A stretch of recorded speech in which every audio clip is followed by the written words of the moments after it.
Kamusta mga kapatid? Sa araw na ito ay malalaman nyo ang mga nagbabagang balita sa ating bansa. At kung bago ka pa lang sa ating channel ay huwag kalimutang i-click ang like at subscribe button, pati na rin ang notification bell para updated ka sa aking mga latest videos. Pinayagan na ni Pangulong Rodrigo Duterte ang pribadong sektor na bumili ng kanilang vaccine supply pero sa ilalim ng tripartite agreement.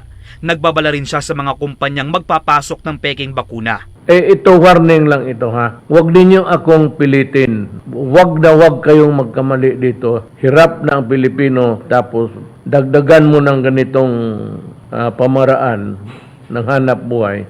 Pupulutin ka talaga kung saan. Dahil sa utos ng Pangulo, pinasisiguro ng FDA sa mga kumpanya na tanging sa mga lisensyadong distributor-importer lang silang mag-aangkat ng COVID vaccine. Sa ngayon, wala pa naman daw nasasabat na peking bakuna laban sa COVID ang FDA, bagamat may mga natanggap na umano silang ulat tungkol dito. Inaasahang madadagdagan pa ang puwersa ng FDA inspectors at agents sa Metro Manila sa susunod na linggo para mapalakas ang surveillance sa mga peking medical products.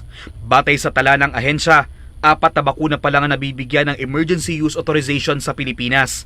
Ang gawa ng Pfizer-BioNTech sa Amerika, AstraZeneca ng UK, Sinovac ng China at Gamaleya ng Russia. Alam ko, paborito kay Marcos. Ha? Yung mga Marcos loyalists. Yung mga nagwawalang Marcos loyalists dyan. Ito inendorso. Ito'y galing mismo dun sa kamag-anak ni Marcos na impeach si Leonel. Inendorso ni Velasco. Pinuri ko! Mga Marcos loyalists, makinig kayo. Baka magwala na naman mga puwit ninyo. Inihain ang reklamo ng grupong Filipino League of Advocates for Good Government noong December 2020. Sabi ng grupo, nilabag umano ni Leonen ang konstitusyon dahil sa kabiguan umano niyang tapusin sa loob ng 2 taon ang nasa 37 kasong kanyang hinawakan. Meron kasi basihan ako. Naniniwala ako dito na may basihan. Okay? Kasi may mga kasong inupuan, pati kasama na rin yung PET dyan, umabot na ng patapos na naupuan. Ewan ko ba kung bakit naupuan yon. Tapos hindi pa nagpasa ng salin. Di ba? Sinadya umano Bob Vlogs, masaya na naman ang mga lugaws. Check kasi panapansin na namin si Lugaw dahil tama. ni Leonen na iantala ang resolusyon ng mga kaso. Bigurin umano ang mahistrado na maghain ng kanyang Statement of Assets, Liabilities and Net Worth o SALN sa loob ng 15 taon habang nagtatrabaho sa Universidad ng Pilipinas. Sinusubukan pang kunin ng GMA News ang tugon ni Leonen kaugnay nito. Pero nung inihain pa lang ang reklamo noong Desyembre, tinawag niya itong mga isyong walang katotohanan, napakanaraw ng ilan para sa personal o mapanghiganting kadahilanan. Ayan So, ako, sabi ko nga sa inyo, wala akong pakialam kung sinong mga politiko. Kung wala akong pakialam kung anong affiliation nila, mapapula, mapadilaw, mapagreen, mapablue. Basta may ginawa kang tama, pupurihin kita sa channel na ito. Pag may ginawa kang mali, pasensya ka. Ngayon, si Velasco, alam nyo naman, araw-araw ko yan, di ba?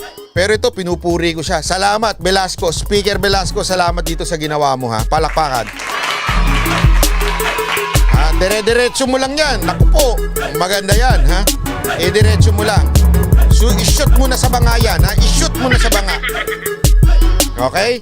Noong nakaraang Martes, may magandang pangyayari sa ating kaso ng protesta sa Presidential Electoral Tribunal. Ang naging in charge dun sa kaso ko, si Justice Kagiwa, gusto niyang i-dismiss na. Sabi niya, basta talo na kagad si Marcos. Sabi niya, ilinaban namin. Sabi hindi naman siguro tama yan. Dahil marami pa kaming ebidensya na ipapakita. Ba't di kami pinapayagan na ipakita yan? Basta dinismiss na tayo kagad. Ang nangyari, napunta sa boto ng lahat ng mga ating justice, na delay nga na-postpone ng 3 beses hanggat nagkabutuhan na nung nakaraang Martes. The tribunal has decided to release to the parties the report on the revision and appreciation of ballots in the 3 pilot provinces and for them to comment thereon.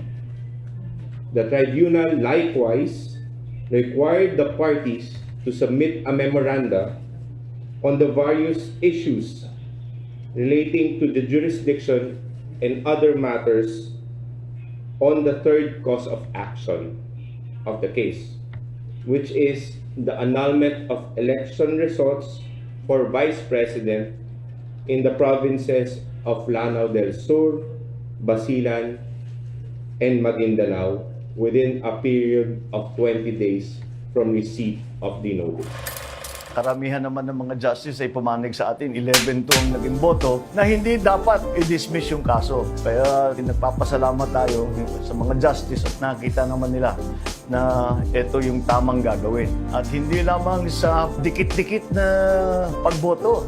Karamihan talaga ang bumoto sa atin. Sa 14 na justices na umuupo ngayon, 11 ang bumoto para sa atin. 2, si Justice Kagiwa at si Justice Carpio ang nag-dissent, hindi bumoto kasama natin, kaya't napakagandang resulta. Dahil ngayon, nabigyan na tayo ng pagkakataon na matagal na nating inaantay, 3 taon na nating inaantay. Matagal na nating hinihiling ito kay Justice Kagiwa. Nabigyan tayo ng pagkakataon na ipakita lahat itong ebidensyang ito. Ngayon pa lang, after 3 years, ngayon pa lang natin na magagawa yun. At sa aking palagay, magandang development yan dahil malaki ang tiwala ko na makikita ng ating mga justice sa Presidential Electoral Tribunal na tama naman ang ating ipinaglalaban.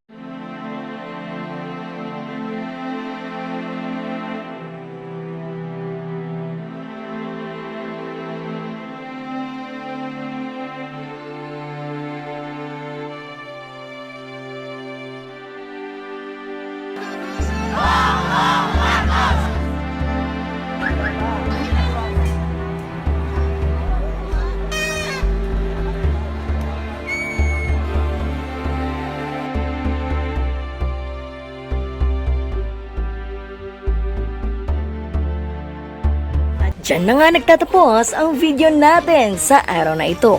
Kaya mga kapatid, ano ang masasabi nyo sa balitang ito?